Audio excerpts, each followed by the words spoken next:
Welcome back. Another episode of the Back of the Bus Teachers.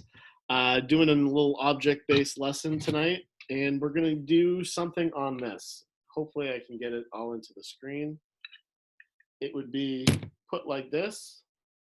This piece detaches, just to give you some context. What's your first question? Roughly how big is it? And any markings or anything like that? There's no markings. Oh, actually, there is a marking. It's tough to tell what's on this foot, but it looks like a 2, this footing that's on the piece here. I don't see any other markings. It's probably 15 inches high. Can you show us what the base looks like a little more?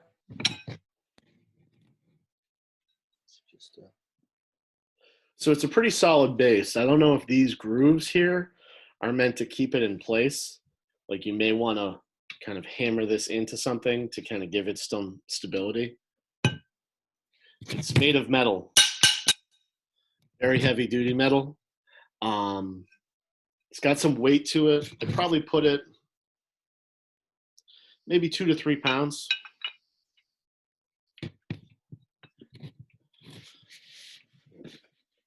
Any thoughts from the guy with the ugly hat?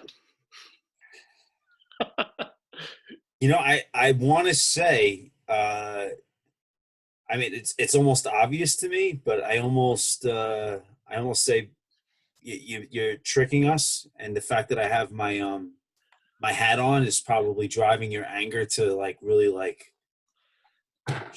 shoot me down when I come up with a guess. I mean, it looks like something you would be used to make boots or shoes. Ooh, he's, after a couple of wrong answers, he just won it after me saying, hey, that hat, this is a cobbler's iron.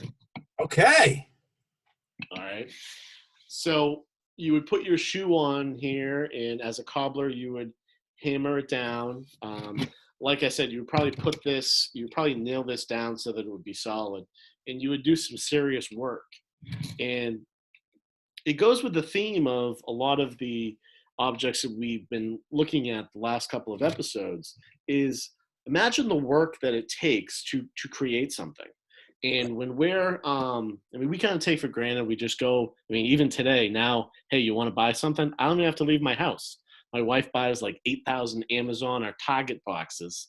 Target, because I'm from Boston. I was going to leave it alone.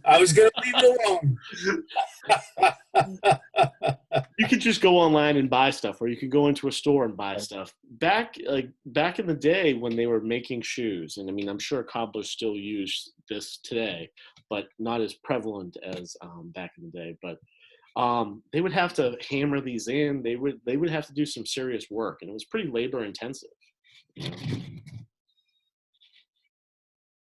I always like to talk about with people about, like when work becomes less personalized, when you do something on an assembly line where it's a simple task done repetitively, how much different that is and how much less control you have over your work when you are a cobbler.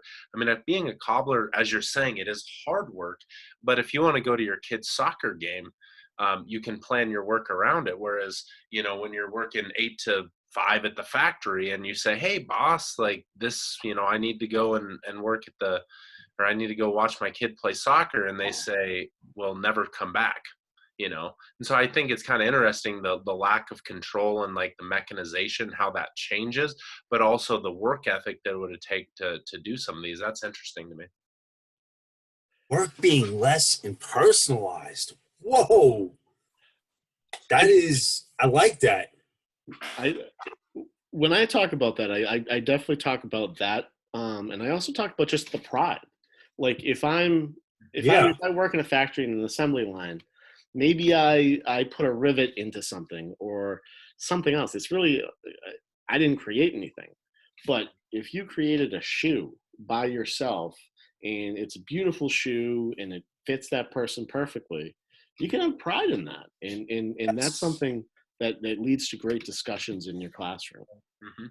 And there's a practical purpose about that pride as well, right? Because you are responsible for that. So if it's not good, someone's going to come back to you personally and talk to you about that. And it's going to impact your ability to do more, to continue to sell shoes. So this idea of like, a professional reputation and what that means. And I think, one of the things also that's so interesting about the Industrial Revolution and transition is just how much time, there's kind of like a before and after, how much time people had to spend every day on kind of three very basic things, right? Feeding themselves, clothing themselves, and sheltering themselves. And so once that becomes simplified, it opens the door for them to do other things. So it's liberating in a way. But to your points, there's all these other negative factors that come with that as well. And so it's mitigated, right? Like to your point about pride and whatnot. You do have this culture, like for example, like the auto factories, right, in the Midwest, and anything that we talk about the wartime plants, the pride in what they've done. I made that Ford, I made this Chevy, so on and so forth. But it's definitely diluted. I think even more so now. So it's a really interesting topic, especially now with the discussion about the outsourcing of industries, outsourcing of critical industries. A lot of factors are maybe coming together to, I won't say bring back those jobs, but to change the landscape again in terms of what manufacturing means and what an individual's relationship to manufacturing is. So yeah, it's a really interesting time to be having these conversations. Yeah, it's once you take once it becomes mass produced, you're almost taking away the art form of it, or the personal attachment that and pride that you had in it, which made everything you guys just said about it was just stuff I never thought to touch on in the classroom. Really, I really liked Ryan's point about yeah, we'd spend so much time with those three things, and that changes society too. And we're talking about a revolution, and we're talking about drastic changes in the way people live. When you don't have to worry about finding food, you don't have to worry about finding shelter or making clothes or whatever. You don't have to worry about those kind of natural things. You could focus more on your hat or sporting competitions, or the Red Sox being awesome or the Patriots being awesome. Buying Tampa Bay shirts. Ooh. It's almost like, you guys remember, have any of you guys taught like, really early, like prehistoric dawn of civilization history? not in a long time. It's almost like that first conversation about, remember, division of labor, right? It's like now that the agriculture is more efficient, you can have division of labor. So then you have like that with the Industrial Revolution. It's almost like you have like this long period of time where really nothing changes. And then you have the same thing happens again. The other point I want to bring up is, have you guys read Cold Mountain? I haven't. I haven't read it yet. It's interesting. It's a fictional book, and it takes place in the Civil War, and it's the story of a character who's going home, basically. And one of the interesting things about that book is how much of that book is devoted to him just trying to find something to eat and cooking it and eating it, and trying to find some place to stay and stuff like that. So I think there's opportunities to find both nonfiction sources and fictional work that touches on some of these themes. And then you add like an actual physical object like that in there.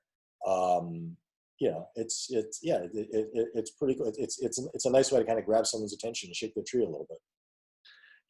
One thing is it's kind of popular, I think, to rip on the Gilded Age and the robber barons, because they kind of seem like these rich, greedy men who are making life work worse for the masses. But something like this might show that your access to goods is exponentially increased by these people and these processes. And so it's kind of it's good to blame greedy people, but then at the same time, without the mass production of shirts, how in the world can you go to Walmart or Target and Target.